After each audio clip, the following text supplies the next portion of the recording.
Report में आपने देखा कि किस तरीके से कुछ मकानों पर क्रॉस का साइन लगा हुआ है, लाल निशान लगाए गए हैं। तो आप इसे देखेंगे तो समझ पाएंगे कि ये वो अवैध मकान है जिन पर कार्रवाई की तैयारी है। लेकिन नियत संगत जो होगा, नियम के तहत जो होगा, वो बुलडोजर की कार्रवाई की जाएगी। लेकिन सबसे अहम बात यह है कि ग्राउंड जीरो पर जाकर देखना ज्यादा बेहतर होगा, इसलिए हम आपको ग्राउंड जीरो ले चलते हैं।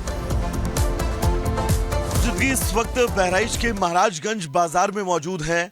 दरअसल यहां पर पीडब्ल्यूडी की तरफ से कुछ मकान जो हैं वो चिन्हित किए गए हैं, जिन मकानों को लेकर बुलडोजर का एक्शन देखने को मिल सकता है। अगर तस्वीरें हम आपको दिखाएं तो आप देखिएगा, इस मकान को भी जो है वो रेड क्रॉस से चिन्हित किया गया है। इसके साथ ही इस बाजार में कई ऐसे मकान हैं जिन मकानों को चिन्हित किया गया है और अब आने वाले वक्त में इन मकानों पर बुलडोजर जो है वो चल सकता है। मेरे विजय सचिन, एक बार अगर आपको पीछे दिखाएंगे तो ये वो उस आरोपी का घर है जिस आरोपी को फिलहाल पुलिस ने जो है वो गिरफ्तार कर लिया है। और इस महाराजगंज बाजार में तकरीबन 30 से 40 ऐसी दुकानें और मकान हैं जिन मकानों को इस बुलडोजर एक्शन के तहत चिन्हित किया गया है। आने वाले वक्त में सर्वे किया जाएगा और सर्वे के बाद इन मकानों पर बुलडोजर एक्शन देखने को मिल सकता है। विजय सचिन के साथ में वैभव मिश्रा, रिपब्लिक भारत, बहराइच।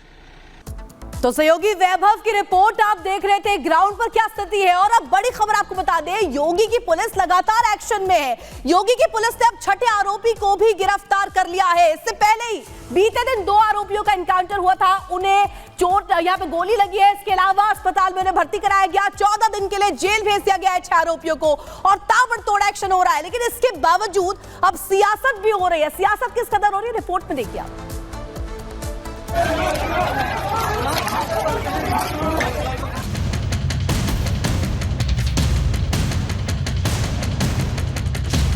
यूपी में माफिया और बदमाशों की आतंक का अंत हो रहा है। तो बहराइच केस में यूपी पुलिस के एक्शन से राम गोपाल के आरोपियों को संदेश साफ है कि कोई भी बख्शा नहीं जाएगा। बहराइच में हिंसा और गोली चलाने वालों पर भी योगी पुलिस का हंटर जारी है। योगी की पुलिस ने राम गोपाल मिश्रा की हत्या के आरोपियों का एनकाउंटर कर दिया। हत्याकांड के मुख्य आरोपी सरफराज और तालीम नेपाल भाग रहे थे। अब बहराइच दंगे में नामजद छठे आरोपी मोहम्मद अफजाल उर्फ कल्लू को भी पुलिस ने गिरफ्तार कर लिया है। बहराइच हिंसा मामले में पुलिस को बड़ी कामयाबी मिली है। पुलिस ने मोहम्मद अफजल उर्फ कालू को धर दबोचा है। बहराइच के हरदी से अफजल को गिरफ्तार किया गया। अब तक 6 नामजद आरोपियों को गिरफ्तार किया गया है। मुख्य आरोपी सरफराज और तालीम भी धरे जा चुके हैं। हालांकि ना जाने क्यों, लेकिन मृतक राम गोपाल का परिवार वो अभी तक की कार्रवाई से खुश नहीं है। मृतक राम गोपाल की पत्नी ने पुलिस की कार्रवाई और एनकाउंटर पर सवाल उठाए हैं। हम न्याय मांग रहे हैं, जो न्याय हमें मिल नहीं रहा है। पुलिस प्रशासन हमें न्याय नहीं दिला रही है। वो लोग घूस ले लिए हैं, उन्हें पकड़े तो जरूर हैं, लेकिन उन्हें मारा नहीं गया है। हम लोगों को दिखा दिया गया है कि पैर पे गोली मारी गई है, लेकिन इंसाफ हमारे साथ नहीं हो रहा है। योगी का संदेश साफ है, जो यूपी में दंगे की आग भड़काएगा वो बख्शा नहीं जाएगा। लेकिन योगी की कार्रवाई ने कई लोगों के पेट में दर्द भी पैदा कर दिया है। पूर्व सीएम अखिलेश यादव ने सवाल उठाए, जिसका जवाब गिरिराज सिंह ने दिया। जब बहराइच की घटना हुई, एक शब्द नहीं अखिलेश यादव के जुबान से खुला, केवल मुस्लिम वोट के लिए। उनका तो डीएनए में ही हिंदू विरोधी है। जीरो टॉलरेंस का नारा देने वाले, उन्हें खुद अपने आप पर सोचना चाहिए।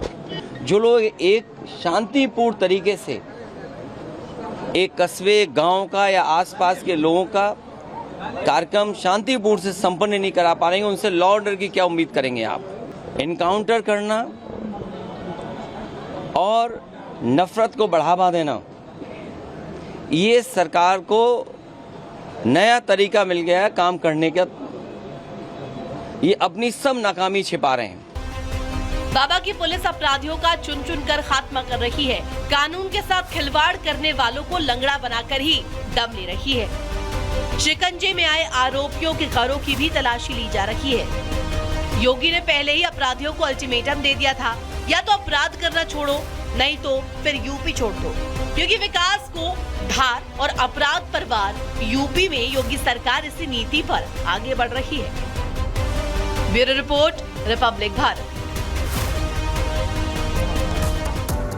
बात निकली तो बहुत दूर तलक गई, और दूर तलक नहीं बल्कि बिहार आ गई। और केंद्रीय मंत्री गिरिराज सिंह अब एक यात्रा करने वाले। यूं तो बिहार यात्राओं के लिए जाना जाता है, लेकिन इस वक्त जो एक बड़ी यात्रा होने वाली है वो हिंदुओं को जगाने के लिए हिंदू स्वाभिमान यात्रा के तौर पर केंद्रीय मंत्री गिरिराज सिंह, जो कि फायर ब्रांड नेता हैं, शुरू करने वाले हैं। लेकिन इसका एंगल जरा बदल कर अगर आप देखेंगे तो यह कहा जा रहा है कि हिंदू वोट को साधने की कोशिश हो रही है।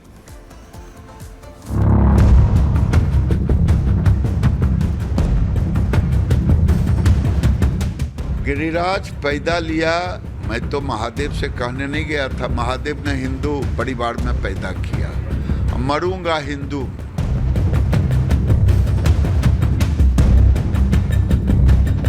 गिरिराज पैदा लिया, मैं तो महादेव से कहने नहीं गया था। महादेव ने हिंदू परिवार में पैदा किया। मरूंगा हिंदू। बिहार में अगले साल होने वाले विधानसभा चुनाव से पहले बिहार में यात्राओं की सियासत का दौर शुरू हो चला है। पहले तेजस्वी यादव ने आरजेडी की संवाद यात्रा निकाली, तो आज से केंद्रीय मंत्री गिरिराज सिंह हिंदू स्वाभिमान यात्रा पर निकल पड़े हैं।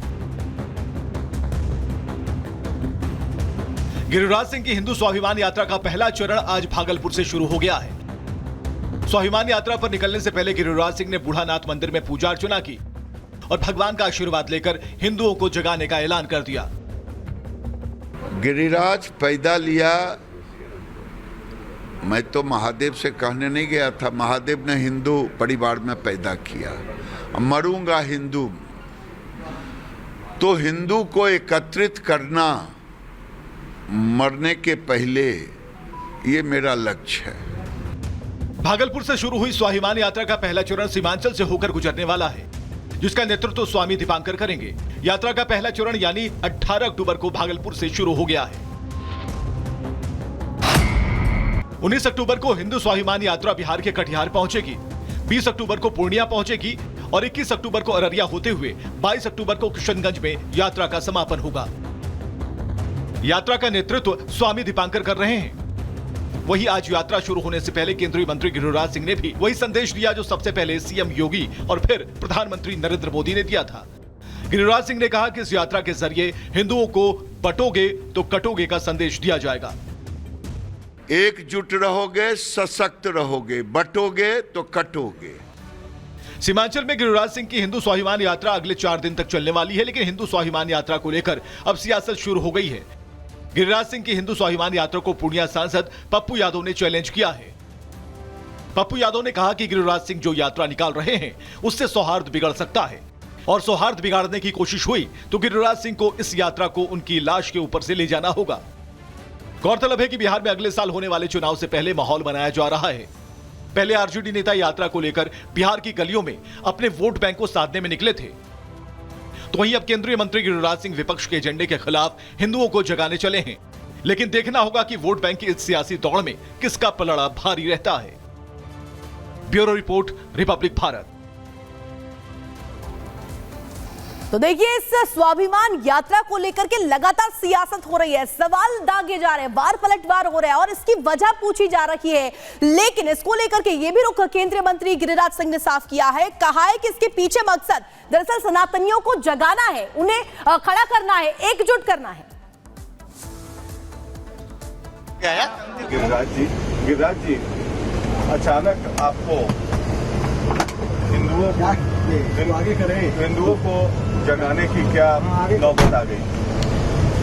देखिए, हिंदुओं को जगाना नहीं, हिंदुओं को एकजुट करना है। और एकजुट करने की आवश्यकता जब आप लोग पूछते हैं, ये मेरी पीड़ा बरसों की है।